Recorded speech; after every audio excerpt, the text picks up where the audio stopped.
दशमी, ग्यारस और द्वादशी। दशमी, एकादशी और द्वादशी। एकादशी का व्रत, दशमी की रात्रि को जो आप भोजन करें वो सात्विक करें। एकादशी के दिन भोजन ना करें, अन्न का भाग ग्रहण ना करें। अन्न का भाग ग्रहण ना करें।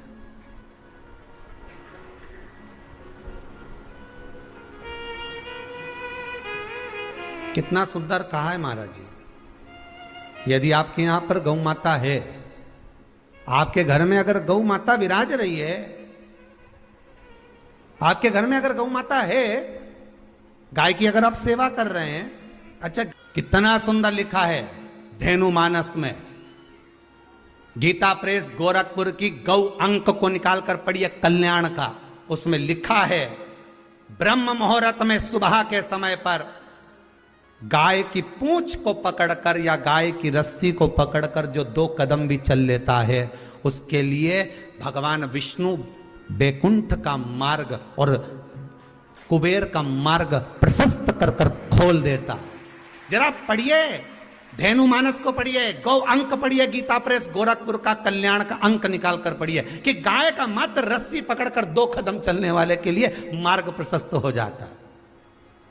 एकादशी के दिन अगर आपका व्रत है तो आप भूलवश भी डब्बे में रखी हुई रोटी गाय को ना देते हुए कुछ थोड़ा सा फलहार, कोई केला, कोई सेब, जो आप खाते हो, अंगूर, पपीता, जो आप ग्रहण कर रहे हो, उसका थोड़ा सा भाग आप गाय को प्रदान करो।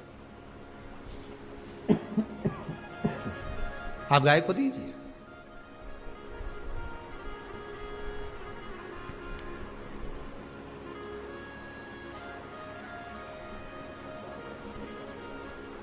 थोड़ा सा भाग आप गौ माता को प्रदान करो, थोड़ा सा।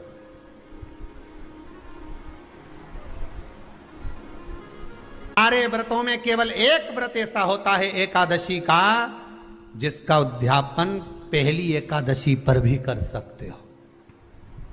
सारे उद्यापन में केवल एक उद्यापन ऐसा होता है, सारे व्रतों में एक व्रत का उद्यापन ऐसा होता है, वो है एकादशी का। ये जरूरी नहीं कि 26 पूरी होगी तभी तुम करोगे, या तो पहली में ही कर लो या फिर 26 पूरी हो तब कर। पर उद्यापन, अगर तुमको ऐसा लगे कि हाँ मैं अभी तो जीऊंगी हो, अभी तुम्हारा बाल भी धोला नहीं हुआ, तुमको ऐसा लगे तो अभी तो मैं तो बढ़िया, तो फिर भले मत करो। पर एकादशी का नियम कह रहा है, एकादशी का यहाँ 18 नियम में से एक नियम कह रहा है कि एकादशी का उद्यापन पहली एकादशी पर भी हो सकता है, पहली पर भी कर सकता है, फिर तुम्हारा मन पड़े तब। क्यों? तो पहली पर करने से क्या फल मिलेगा? तो एकादशी की नियमावली कहती है, अगर मान लो आपने पहली एकादशी पर भी उद्यापन कर लिया, इसके बाद में जितनी एकादशी करोगे वो सारी तुम्हारे खाते में जुड़ती जाएगी। मतलब बैंक में खाता खोल लो, ठीक है, खाता खोल लिया, अब जितना कमाता जाओगा उसमें डालते जाओ, जितनी कमाई करके लाओगे उसमें जमा करते जाओ। एकादशी एक बार उद्यापन पहले में भी हो गया तो बाकी का पुण्य तुम्हारे खाते में आ जाएगा, उसका पुण्य। एकादशी का उद्यापन बड़े महीने में, माघ शुक्ल एकादशी के दिन, माघ का महीना हो, शुक्ल पक्ष की, जम के बोलिए, एकादशी हो, प्रयास करना कि आप उद्यापन करें, भले 5, 10, 11, 12 जितनी एकादशी हो जाए, 26 हो जाए तो ज़्यादा अच्छी है, नहीं तो आप करें तो माघ महीने की शुक्ल पक्ष की एकादशी के दिन आप उद्यापन करें, प्रयासरत करें, प्रयासरत। बड़े महीने के अंतर्गत जो उद्यापन, हाँ चतुर्मास के अंतर्गत उद्यापन नहीं होता एकादशी का, बहुत ध्यान दीजिए हमारा। ये जो सावन भादो कुंवर कार्तिक जो 4 महीना होते हैं भगवान के शयन करने के, इसके अंतर्गत एकादशी का उद्यापन नहीं होता, और इसके अंतर्गत उद्यापन करना भी नहीं चाहिए एकादशी। महाराज एकादशी का उद्यापन माघ महीने की शुक्ल पक्ष की एकादशी के दिन आप बहुत प्रेम से आनंद के साथ करिए महाराज। परंतु एकादशी के उद्यापन में सबसे ज्यादा अगर कुछ जरूरी होता है तो 24 तरह का नैवेद्य जरूरी होता है। कितने तरह का? 24 तरह का नैवेद्य। अब आप कहोगे गुरुजी उद्यापन हम कर रहे हैं एकादशी का, तो उसमें तो फलहार का हमें नैवेद्य बनाना चाहिए। तो फिर ये पुराण के अंतर्गत स्कंद पुराण में ये चीज लिखी है कि एकादशी का जब उद्यापन करते हैं तो 24 तरह का नैवेद्य बनाकर सिद्ध करते हैं। 24 तरह का नैवेद्य जान रख लेना का हलवा बना लो, खीर बना लो, पूड़ी बना लो, सब्जी बना लो, पकोड़ा बना लो, भजिया बना लो, ऐसे 24 तरह का नैवेद्य अलग अलग चाहिए। पर लोग क्या करते हैं, खोपरा पाक बनवा लेते हैं 1-2 किलो और 24 जगह रख देते हैं। स्वीकृत नहीं है। 24 तरह का नैवेद्य रखा जाता है। महाराज एकादशी के दिन भगवान के पूजन का पूरी तैयारी कर कर मंडल आदि बनवाकर विद्वान ब्राह्मण को बुलाकर, कर्मकांडी ब्राह्मण को बुलाकर जो भगवत सेवा में एकादशी का उद्यापन कराए, उन ब्राह्मण के चरणों को नमन कर कर, प्रणाम कर कर एकादशी का पूजन करवाइए और उस मंडल की पूजन कराकर हवन द्वादशी को कराइए। एकादशी को हवन नहीं। एकादशी के उद्यापन का जो हवन होता है वो द्वादशी को।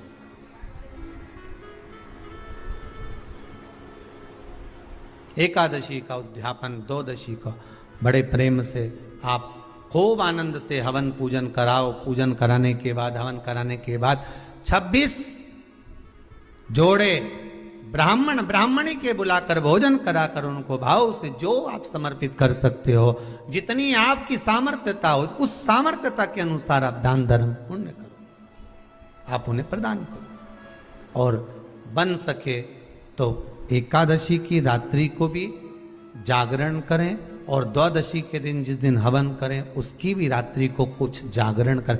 जागरण का मतलब पहले भी कथा में कहा, प्रदोष की कथा में वर्णन किया था। हम ये नहीं कहते कि तुम पूरी रात जगो। हमारा तो निवेदन है 15 मिनट का करो, आधे घंटे का करो, 20 मिनट का करो, पर रात्रि के समय थोड़ी देर अगर एकादशी का उद्यापन कर रहे हो तो जागरण थोड़ी सी देर अवश्य करें। नहीं कर सकते अकेले बैठकर राम नाम जप लें, भजन कर ले, पर करो। कि नारी के मुख से अगर एक बार निकल जाए कि मेरी जिंदगी तुमसे विवाह कर कर बेकार हो गई, उस समय नारी का साथित्व समाप्त हो जाता है। इसलिए माताओं आपसे निवेदन है, जिंदगी में सारी लड़ाई लड़ना, सब कुछ बोलना, पर अपने पति से यह मत कहना कि तुमसे विवाह कर कर मेरी जिंदगी बेकार हो गई। क्योंकि विवाह तुमने किया है पर भाग्य उसने लिखा है। भाग्य लिखने वाला वो है। और आपसे फिर निवेदन करूंगा, राम मंदिर जाओ, कृष्ण मंदिर जाओ, शिव मंदिर जाओ, भवानी के मंदिर जाओ, तुम्हारे 33 कोटि देवताओं के मंदिर चले जाओ, गणेश जी के मंदिर जाओ, तुम्हारी मर्जी पड़े उस देवता के मंदिर जाना, कोई तुम्हारा भाग्य नहीं बदल सकता। जो तुम्हारी किस्मत में लिखा है वो तुमको भोगना पड़ेगा। तो बदलेगा कौन? तो उसका भी प्रमाण हमारे यहां शिव महापुराण कहती है। एक पारो नाम की विधवा स्त्री थी।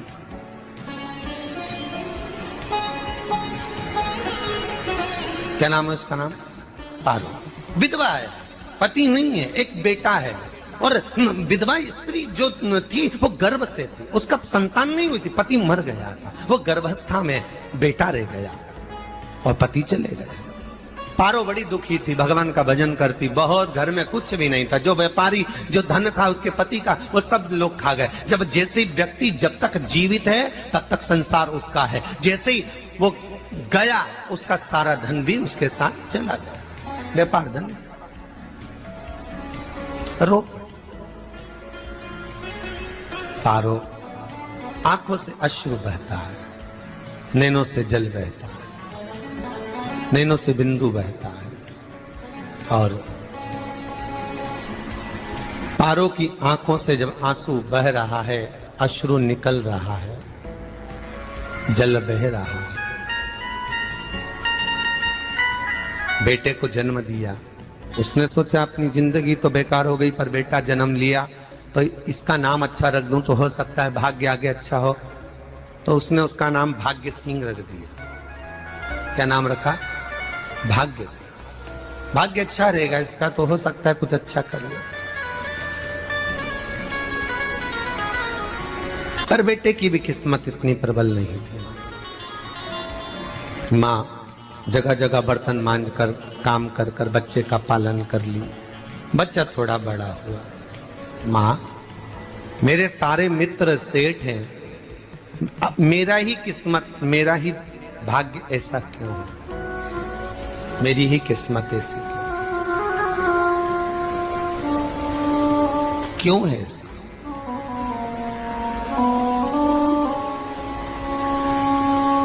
माँ मेरी किस्मत में इतना दुख क्यों लिखा है?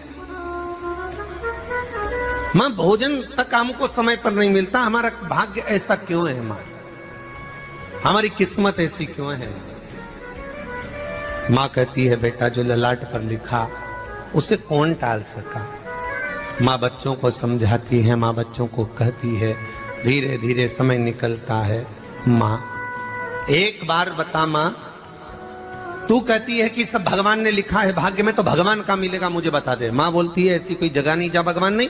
वन में मिलेगा? हाँ मिलेगा। माँ का कहना मानकर भाग्य सिंह वन में चले गया और घने जंगल में भाग्य जब गया भाग्य सिंह, और घने जंगल में जब पहुंच गया, ढूंढते ढूंढते ढूंढते ढूंढते ढूंढते तो भी भगवान तो भगवान, भगवान की छाया तक नहीं मिली। भगवान की छाया तक। आंखों में जल भर गया, बेहोश होकर गिर गया। शाम का समय था, विष्णु और लक्ष्मी निकल कर जा रहे थे। लक्ष्मी और विष्णु जाते जाते उसको देखकर रूप बदल के उसके पास गए। बेटा आपका नाम क्या है? हमारा नाम भाग्य सिंह है। कहाँ जा रहे हो? भगवान से मिलना है हमको। क्या काम है तुम्हें भगवान से? भगवान से पूछना है कि मेरी किस्मत ऐसी क्यों बनाई, मेरी किस्मत में गरीबी क्यों लिखी, मेरे भाग्य में इतना दुख क्यों लिखा। मुझे भगवान से पूछना है कि मेरी किस्मत ऐसी क्यों बनाई, मेरी किस्मत में इतना दुख क्यों लिखा। इतनी तो भगवान बोले ये तो देखो भाग्य भाग्य की बात है, सबके भाग्य में अलग अलग होता है। नहीं नहीं मुझे भगवान से पूछना। तो हुआ क्या? मैं बहुत गरीब हूं, मैं बहुत दुखी हूं। भगवान से प्रार्थना है कि मुझे कुछ मेरी जिंदगी का अच्छा कार्य कर दीजिए। लक्ष्मी जी को दया आ गई, नारायण से बोले प्रभु इसको कुछ दे दो, थोड़ा सा इसके ऊपर कृपा कर दो। नारायण बोले इसके भाग्य में नहीं है लक्ष्मी, इसके भाग्य में नहीं है लक्ष्मी। लक्ष्मी मैं दे भी दूंगा तो इसकी किस्मत में नहीं है। लक्ष्मी कहती है आपका काम देने का है, आप तो दो। भगवान ने कहा लक्ष्मी नहीं है भाग्य में, तुम तो दे दो। लक्ष्मी जी के कहने पर नारायण ने उसको एक हीरे का हार दे दिया। ले ये ले हीरे का हार। वो प्रसन्न हो गया, हीरे का हार मिल गया। और हार लेकर वो चला, और चलते चलते उसने सोचा मेरी मम्मी को दूंगा, मेरी माता को दूंगा, माँ बड़ी प्रसन्न हो जाएगी। हीरे का हार लेकर जा रहा था। हार ले जाते उसको रास्ते में इतने में उसको तुरंत उसी समय पर कहीं सोचाधिक कर्म के लिए जाना पड़ा। उसने सोचा इस हार को इस पत्थर पर रख देता हूं, अभी आऊंगा वापिस इस हार को उठाकर घर लेकर चले जाऊंगा। और सोचाधिक कर्म के लिए वो चल दिया। गया, हाथ धोकर आया, इतने में चील उड़ती उड़ती आई, उसका हार लेकर चली गई। आके रोने लगा। माँ को जाकर कहा माँ किस्मत तो देख, इतना जोरदार हार मिला था हीरे का, पर भाग्य में नहीं था, नहीं मिला। इतने में वो रोता रोता तुरंत फिर भगवान के पास गया। रोता बिलखता फिर पहुंच गया वन के अंदर, फिर भगवान मिले। भगवान ने पूछा अब क्या हुआ? प्रभु मेरा हार तो वो हीरे का, मेरा हीरे का हार ले गई चील। भगवान बोले देख भैया हम तो तेरी किस्मत में था, वो कर दिया, अब आगे तू एक काम कर, ब्रह्मा जी से जाके मिल। ब्रह्मा जी कहाँ मिलेंगे? यहां से आगे जा, ब्रह्मा मिल जाए।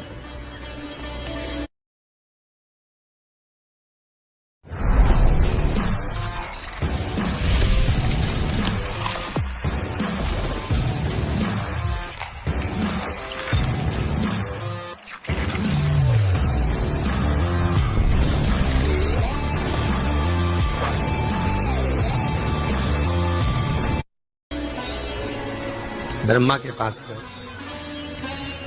ब्रह्मा जी ने कहा क्या हुआ? ब्रह्मा जी मेरे भाग्य में गरीबी लिखी है, कुछ अच्छा कर दीजिए। ब्रह्मा जी कहते हैं तुम्हारा भाग्य में जो लिखा है वो तुम्हें भोगना पड़ेगा। नहीं नहीं, आप कृपा करो। लक्ष्मी जी ने नारायण से कहा इसको कुछ कृपा कर दो। तो भगवान ब्रह्मा जी ने कहा चलो इसका भाग्य बदलने के लिए एक हीरे की अंगूठी दे देता हूं। भगवान ने उसको हीरे की अंगूठी दे दी। अब हीरे की अंगूठी दी, फिर वो लेकर चला। इतना खुश था, अब मुझे हीरे की अंगूठी मिल गई, अब मुझे हीरे की अंगूठी मिल गई। इतना प्रसन्न होकर जा रहा था, इतने में इसको लग गई प्यास। इसने सोचा पानी पी लूं। पानी पीने के लिए इसने मुंह को करा नीचे, जेब में रखी थी अंगूठी, वो पानी में लुढ़क गई। लुढ़कते से एक मछली निगल गई, अंगूठी भी हाथ से। देखिए, कोई कितना भी साथ दे दे, पर भाग्य में अगर सुख लिखा होगा तो वो अपने आप मिलेगा नहीं। फिर आया, फिर मां से कहा मां ऐसा हो। मां ने कहा चल जाने दे, तू रोज रोज बहाना बना के चले जाता है, दिन भर इधर उधर घूमता रहता है, शाम को आता है और बहाने बना के कहां की स्टोरी सुनाता रहता है, ना जाने कहां की कहानियां सुनाता रहता है। चल काम पे जा, कुछ काम कर तो भाग्य बदलेगा। नहीं नहीं मां, मैं सत्य बोल रहा हूं। नहीं माना, फिर चले गया। नारायण ने कहा एक काम करो, अब तुम शंकर जी के पास जाओ। शिव जी के पास गए। भोलेनाथ जी ने उसको हीरे की पोटली दे दी। वो हीरे की पोटली ले जाकर अब की बार सोचा कहीं रुकूंगा ही नहीं, सीधे घर गया।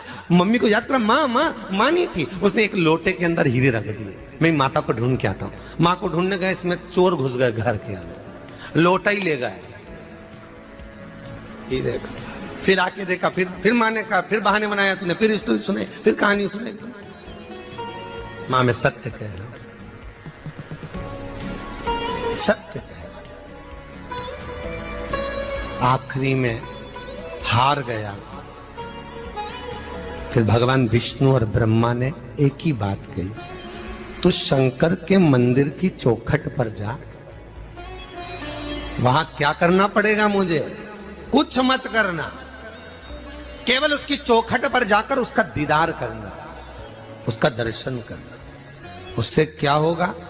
भगवान विष्णु और ब्रह्मा कहते हैं 33 कोटि देवताओं के पास जाएगा तो कुछ नहीं होने वाला, पर शंकर के दरवाजे पर भाग्य देवी रोज प्रतिदिन झाड़ू लगाती है।